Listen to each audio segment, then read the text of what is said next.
Das sombras medievais, emerge uma figura envolta em mistério e controvérsia. O Papa Clemente V, um homem em um turbilhão. Preso entre a cruz e a espada, sua alma era um campo de batalha onde a fé colidia com o poder. Em Avignon, não em Roma, ele se viu enredado na teia de um rei implacável, Filipe IV da França. Uma era de trevas e incertezas, onde a própria igreja, baluarte da fé, tremia sob o jugo da realeza. Mas o que realmente se passava nos corredores do poder? Seria Clemente um mero fantoche?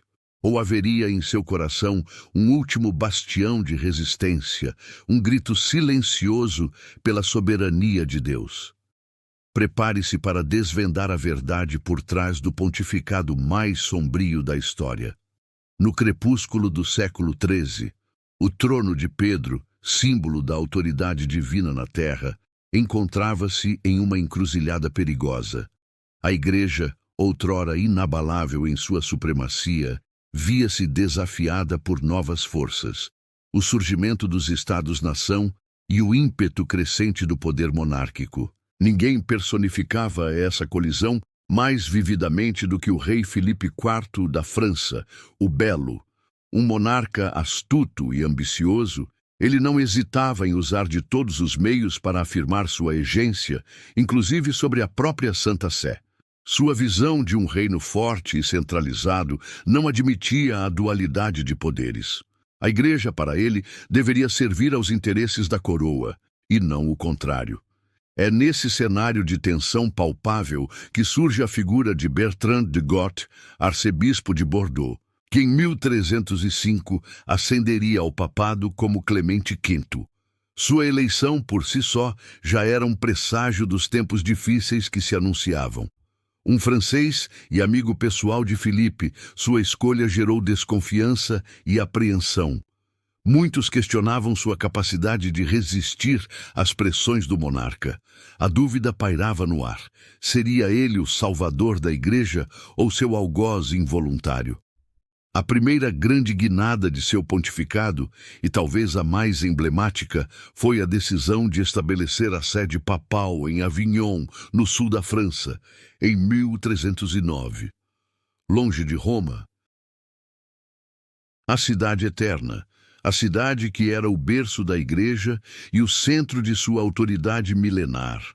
Essa mudança, conhecida como o Cativeiro de Avignon, foi justificada por Clemente como uma medida necessária para garantir a segurança e a estabilidade da Cúria, dadas as turbulências políticas em Roma.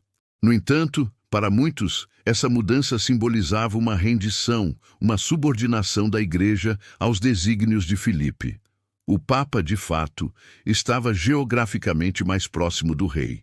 E essa proximidade alimentava as suspeitas de que sua independência estava comprometida.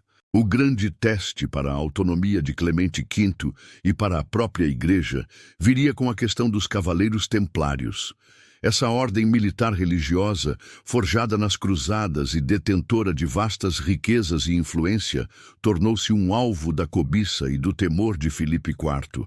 O rei francês, mergulhado em dívidas e ansioso por consolidar seu poder, via nos templários uma ameaça à sua autoridade e uma fonte potencial de recursos.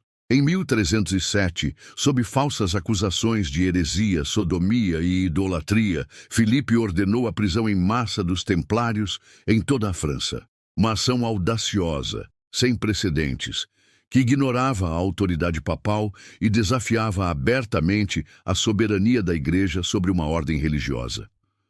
A reação de Clemente V foi, a princípio, uma tentativa de afirmação de sua jurisdição. Ele se viu em uma posição delicada.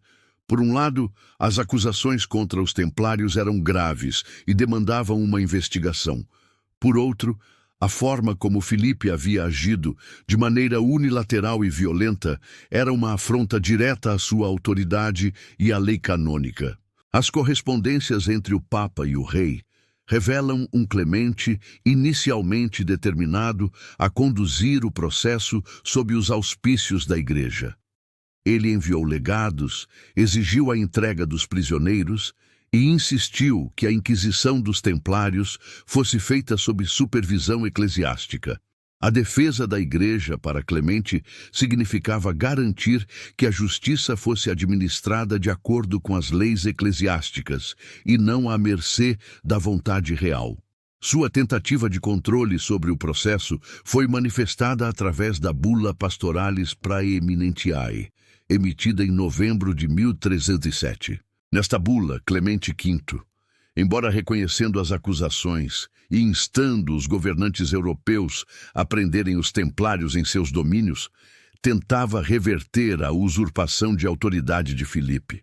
Ele afirmava que o julgamento final pertencia à Santa Sé. Era um delicado ato de equilíbrio, uma tentativa de reaver a iniciativa sem confrontar diretamente o poderoso monarca francês. A bula, em sua essência, era uma declaração de que, apesar das ações do rei, a Igreja ainda detinha a prerrogativa final sobre o destino da ordem. Era uma jogada política sutil, destinada a salvar a face da Igreja e manter sua prerrogativa em meio à pressão implacável de Filipe. No entanto, a pressão de Filipe IV era implacável. O rei não estava disposto a ceder. Ele manipulava, ameaçava e até mesmo chantageava o Papa. Havia rumores e acusações que ligavam o falecido Papa Bonifácio VIII, um grande adversário de Filipe, a heresias, e o rei ameaçava ressuscitar essas acusações, manchando a memória de um predecessor de Clemente, e por extensão a própria autoridade papal. Além disso, a dependência financeira da Cúria de Avignon em relação à coroa francesa aumentava a vulnerabilidade de Clemente. O Papa se viu encurralado, com poucas opções reais para resistir, sem provocar uma cisão ainda maior e talvez irreparável. À medida que o tempo avançava, a resistência de Clemente V se desintegrava gradualmente sob o peso das ameaças e das manipulações de Filipe.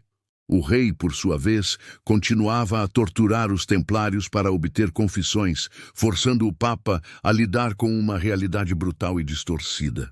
As bulas subsequentes de Clemente, como a Faciens Misericordiam e a Vox in Excelso, demonstram uma progressiva capitulação à vontade do rei.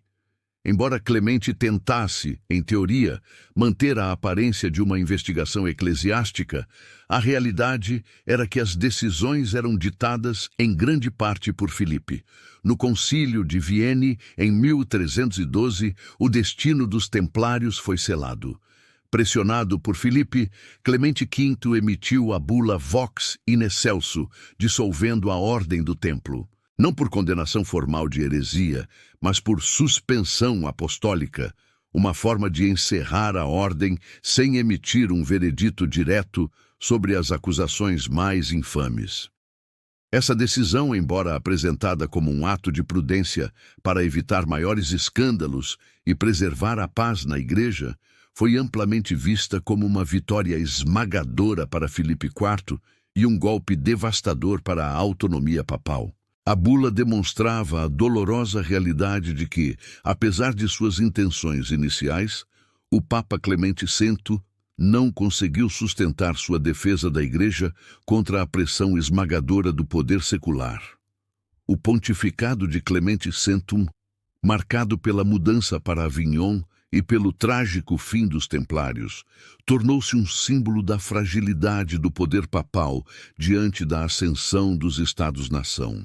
Embora suas intenções iniciais pudessem ter sido a de preservar a autoridade da Igreja e garantir a justiça, as pressões políticas e as ameaças de Filipe IV revelaram os limites de sua influência. Ele tentou, sim, controlar o processo, emitir bulas e corresponder-se com o rei para afirmar sua prerrogativa.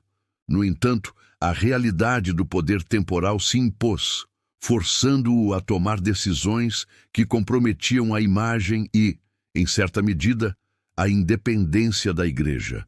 A história de Clemente V é um sombrio lembrete de que, mesmo em tempos de fé inabalável, o poder terreno pode moldar e distorcer os caminhos da divina providência.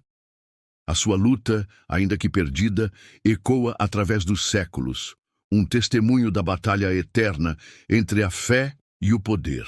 Assim como Clemente V se viu em uma encruzilhada, a vida nos confronta com escolhas que definem nosso destino. Você pode estar sentindo o peso das pressões do mundo, as exigências que tentam desviar seu caminho. Mas assim como a Igreja buscou sua soberania, você também pode encontrar a força para defender o que é essencial. Não se curve. Busque a verdadeira fonte de poder, aquela que transcende as pressões terrenas e te guia para a liberdade. Permita que a palavra de Deus ilumine sua jornada, fortalecendo sua alma contra as adversidades, pois somente nele reside a verdadeira liberdade e a autoridade que o mundo jamais poderá suprimir. Clique no link na descrição e comece sua jornada de fé e liberdade hoje mesmo.